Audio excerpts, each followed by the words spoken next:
Saudações alunos, sou o professor Marcos Acamini, de Direito Penal, e hoje continuaremos o estudo sobre a classificação doutrinária das infrações.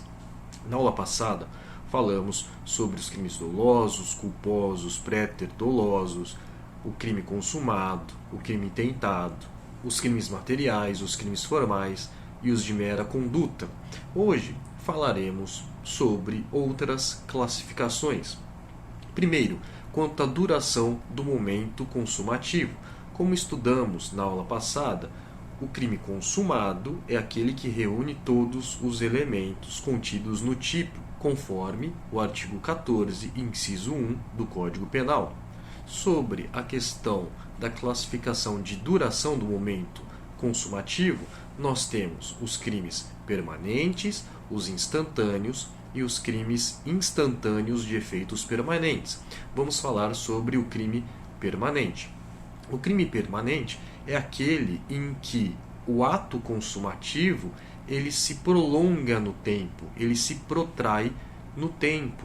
Então nós temos o início desta execução do crime e ele vai se consumando dependendo do agente até que ele cesse essa atividade. Um clássico exemplo dos crimes permanentes é o delito de sequestro ou cárcere privado, que está no artigo 148 do Código Penal. Então, enquanto o agente ele sequestra a vítima, aquele delito está sendo consumado. Aquele delito ele se prolonga no tempo. Um outro exemplo é você ter depósito de drogas na sua residência, por exemplo. O artigo 33 da Lei 11.343 de 2006, que é a Lei de Drogas. Então, enquanto você tem em depósito aquela droga, a maconha, a cocaína ou qualquer outra substância que é proibida pela legislação, o delito está sendo consumado. Então, o delito ele se consuma ao longo do tempo, ele se protrai no tempo. Enquanto esta atividade se alonga no tempo, ele pode ser preso em flagrante delito. Então, enquanto tem em depósito, ele pode ser preso em flagrante por tráfico de drogas. Durante o período que ele tem em cárcere privado a vítima, ele pode ser preso em flagrante. Estes são os chamados crimes permanentes.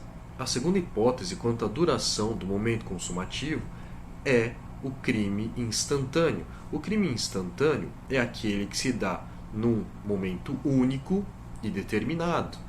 O jurista Damásio de Jesus ensina que o crime instantâneo é aquele que se completa num determinado instante sem continuidade temporal. O delito instantâneo não quer dizer que ele é realizado rapidamente.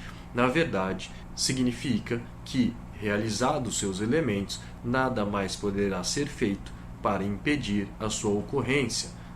Um ótimo exemplo é o crime de ameaça contido no artigo 147 do Código Penal, na modalidade verbal. Feita a ameaça verbal, então os seus elementos foram praticados, não há mais nada que se possa fazer para impedir a ocorrência da consumação. Ele já está consumado. Você faz a ameaça verbal, então é um crime instantâneo, não há mais nada que se possa fazer para que o delito não se consume, no caso da ameaça verbal. E a última das hipóteses, quanto à duração do momento consumativo, é o crime instantâneo de efeitos permanentes. É aquele que se dá em um momento único e determinado, mas seus efeitos perduram no tempo.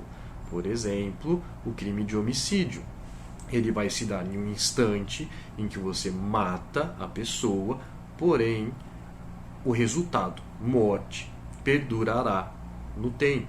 Agora, passemos à classificação quanto ao fracionamento da conduta. Nós temos o crime unissubsistente e o crime plurissubsistente.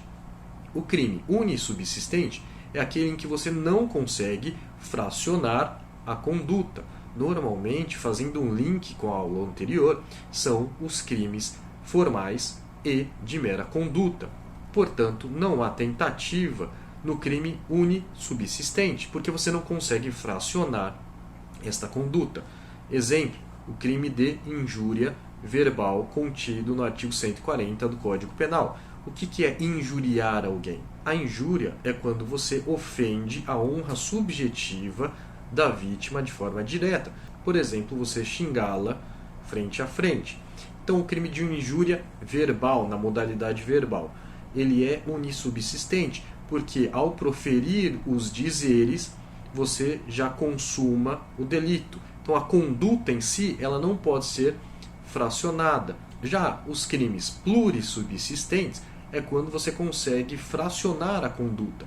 Exemplo, um crime de homicídio. Então, iniciada a execução, a pessoa pode sacar a arma, mirar, disparar um projétil, depois outro, até descarregar a arma, por exemplo. Então você tem um fracionamento da conduta. Quando ele sacou a arma, ele poderia parar. Quando ele deu o primeiro disparo, logo depois disso, ele poderia parar, mas ele continuou, efetuou 5 projéteis.